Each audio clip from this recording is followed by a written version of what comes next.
The Romulan D7. Last I left off, I did get all the parts on. Actually, it was the last bottom pieces here that go on the bottom of the cell. There's actually pieces that go right here, but I think this thing's been retooled because these little pieces here go basically something like that. These don't actually fit nowhere on here since they've been retooled, but anyway, I'm going to leave these off. There's 4 of them, one on each side, and I don't think it hurts anything, and it makes it a tad bit different. Last I left off, I went in and sanded everything down. I flipped it around, had a few little spots that I had to add a little more putty to, and wait for that to dry today, and then I'll sand that this evening, and then we'll shoot some primer on there and hopefully get the base coat on by Sunday.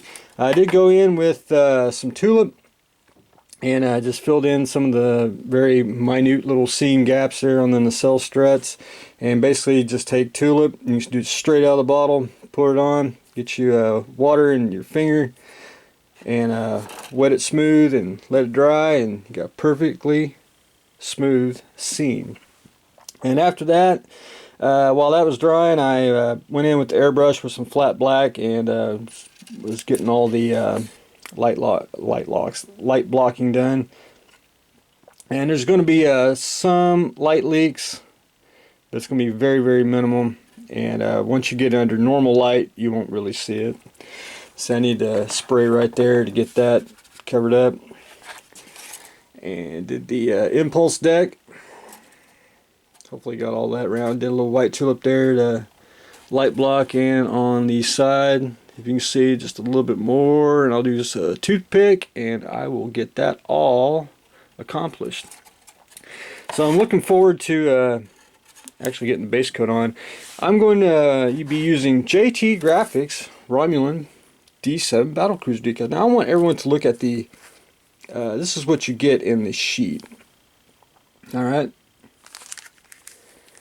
that's what they sent, which this is for I want to say the big warbird or other ones, but anyway, basically all that you're missing is the windows and a little bit of the bigger markings, which that's not a big problem. I'll make this work.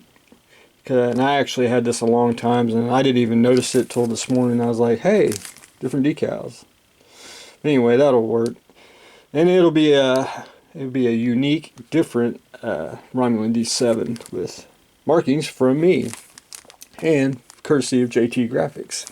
So that's what I got going on today. I got the basically light blocking and a little putty work to do on the D7, but I want to start a simple little project. I was asked if I had one to spare, and I do.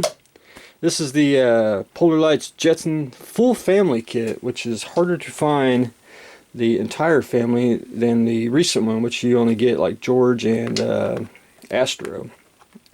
And the reason I assume the reason why you don't get the 3 others is to cut the cost down, is what I assume. But anyway, and this is basically the way I got it. I bought it in a sack with stuff. I have no idea where I got it. It must have been cheap for me to pick it up.